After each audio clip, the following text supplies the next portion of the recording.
Is English cricket selling out, or is this just the way forward? The hundreds, £975 million shake-up. Is English cricket selling out, or is this just the way of the future? I've been asked to chat about this from a few people, actually, just to give a breakdown of what's actually happened in England and what's actually happened with the 100 and the sale. So, massive news. ECB have just sold nearly half of the 100 for bringing in £520 million into English cricket. Investors include the IPL teams, American billionaires, NFL legend Tom Brady, and a heap of tech giants as well. So Brady's gone from throwing touchdowns to investing in cricket. The ECB has sold 49% of each team. Now, the 100 is now valued at £1 billion, which is worth a lot more than what most English county spectators and fans actually think it's worth, but $1 billion tournament. So the host venues, Lords, the Oval, Edgbaston, etc. have kept 51% stake in their teams. They can sell it, they can keep it, they can sit on it like a golden goose, they can do what they want. But the ECB sold the remaining 49%, with the money being shared across the 18 first-class teams and the MCC. So if you support Derby, don't stress. You might not have an IPL franchise, but you own 1/18 of someone else's franchise. So who's bought in? And what have they bought? Now, investors, as we said, come from IPL, from tech moguls to US billionaires.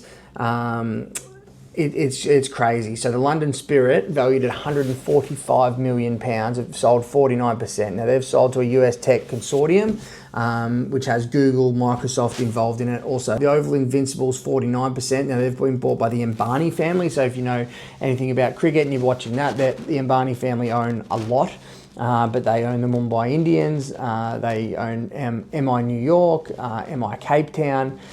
So now the Oval Invincibles are owned by the Ambani family. The Birmingham Phoenix, Knighthead Capital for $40 million, they sold 49%. The Manchester Originals sold 70% to the RPSG Group, who own the Lucknow Super Giants in the IPL, and that was for £81 million.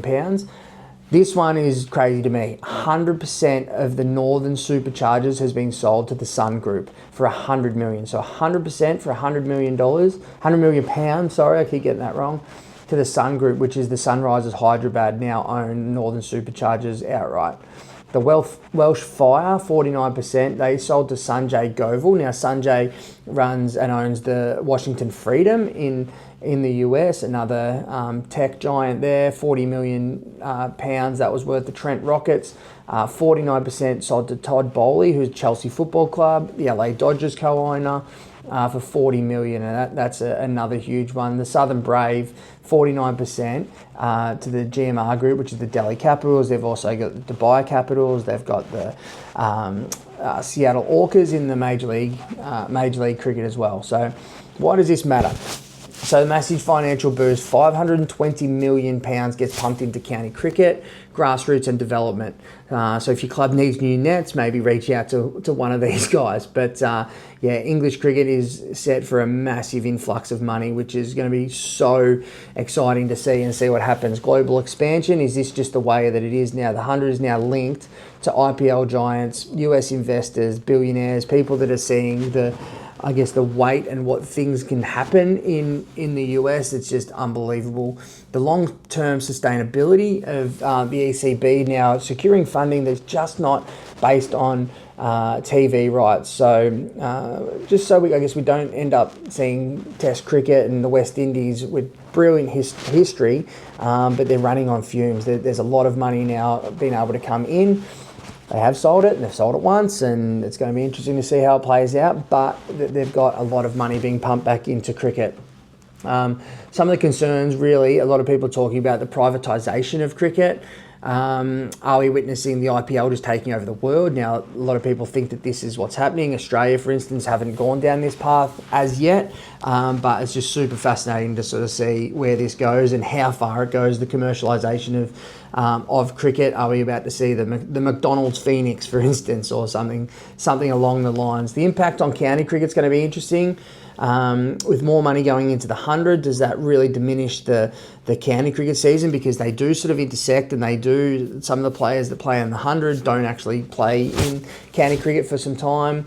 It's going to be interesting to sort of see if it fades into the background.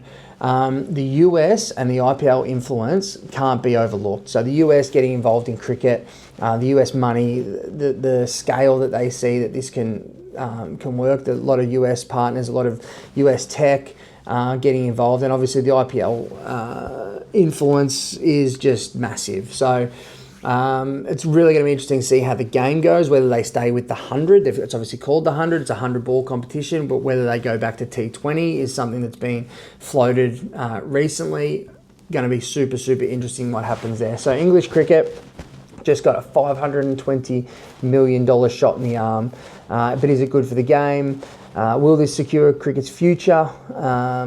Or are we just selling out to the highest bidder, being the Indians and the US? Now, English cricket have done this. They've sort of been the first really to step off and start doing this and selling a little bit, probably taking a little bit of what South Africa did. But again, this is a different space. So yeah, let me know what your thoughts are. Let me know in the comments. Would you rather see county cricket stay the way it is, or do you think this IPL style investment is the way forward? Let me know what you think. It's super exciting to see. It's super interesting to keep an eye on. And some of these people that are getting involved now in the cricket over in England, it's huge. As I said, I'm looking forward to Tom Brady getting out there and watching his London side go about it. But one thing that can't be underestimated is how much money has now just been pumped into English cricket. Let me know, is it a good thing or is it a bad thing?